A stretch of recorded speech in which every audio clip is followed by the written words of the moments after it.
This marks our 15th year celebration of the Florida Kenpo Camp, which has started basically in the month of February, which ran in conjunction to the Guardian Angels February 13th, 1979 celebration this year, 30 years. The Kenpo Camp was created by myself and another gentleman who came together to pretty much launch in a location where people could come together from all over the world and build camaraderie through the legacy of Ed Parker.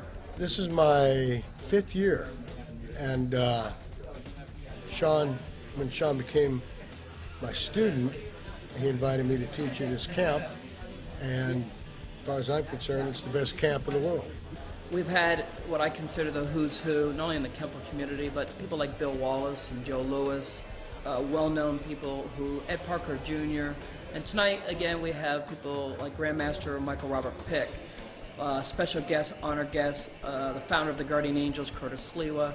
We have Kevin and Jenny Mills, who've come from the British Kenpo Karate Union, and many other people who've come from all over the United States to make this event a special camaraderie of an event.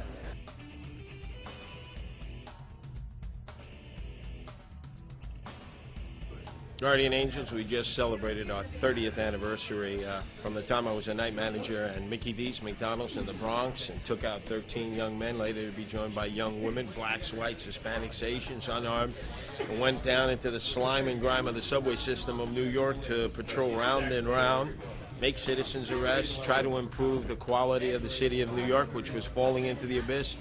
But one of the really unique times in our growth and development of Guardian Angels is when we came to Florida, since so many of the problems come from up north where we live in New York. And I remember I was recruiting in this gentleman's store, grocery store, all-night grocery store, and in walks in Sean Kelly. As you know, it's like a little pack of dynamite. And he was dynamic, he was pumped, he was motivated, he wanted to get down, get dirty, he was ready to get out there and rumble and take back the streets, and he was our kind of guy. He definitely had street smarts, he had street cred, he commanded respect. He had that instantaneous command of the streets. He was personable, he was pleasing, he was pleasant, he didn't curse, he didn't demean people. But if he had to get down, if he had to get dirty, man, he'd hit you so hard your mother would feel the vibrations.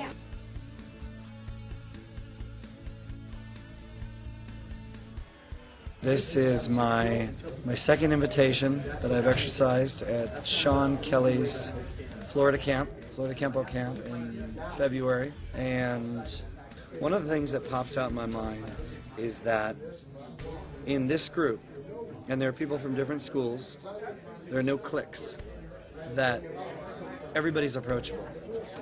And at the same time, there are people here who are talented. I'm going to say that it's fun, but it isn't just empty calories. I end up leaving feeling not only that I enjoyed myself, but that I really felt good about the time I was enjoying. And I think that Sean Kelly does that in the people he lines himself with and how he teaches the students and basically how he is.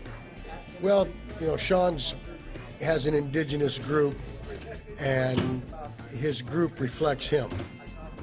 And my group reflects me, and everybody's group reflects them.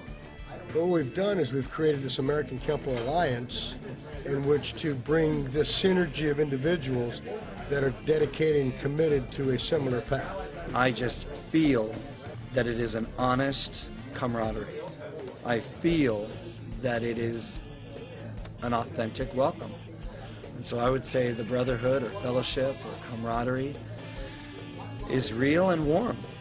It's amazing the rapid growth of it, because what's happening is other people are looking for authenticity, they're looking for lineage, they're looking for knowledge, they're looking for a path that they can put something into their lives, and we're all dedicated to the same purpose.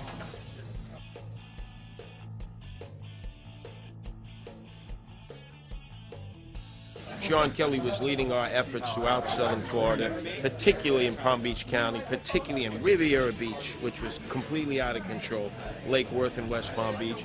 And he has since gone on to become a proponent of ours. He's carried the image and the mentality of the Guardian Angels to foreign ports of call all throughout the world. through the Kenpo Society and through the many great endeavors of Kenpo enthusiasts who have hung on the words of Sean Kelly because they respected him. They understand his mission isn't just about self, it's about giving to community, and how he is trying to now expand the guardian angel concept of us and we through Kenpo karate all throughout the world, so that community service can be manifested in the guardian angel programs that we've developed over 30 years. My advice for anybody who wants to get into any martial art in America: forget the promises they offer, but listen to how they feel. And I think coming to one of these camps is a great chance to get little snippets of different ideas or different viewpoints about Kenpo. I would encourage them to join the camp, absolutely. And I would also encourage them, if they're considering joining the martial arts, any martial arts, is to interview the teacher and find out who they really are. If it goes through the filter of our alliance or people we know, that's another story. If a person is going to join a martial arts community, make sure you know what you're joining. I'm honored to be able to host this event for what it is. It's about the generations after us from this time forward. So I'm honored, and hopefully we can continue on the same legacy and keep the torch burning. Thanks, Sean.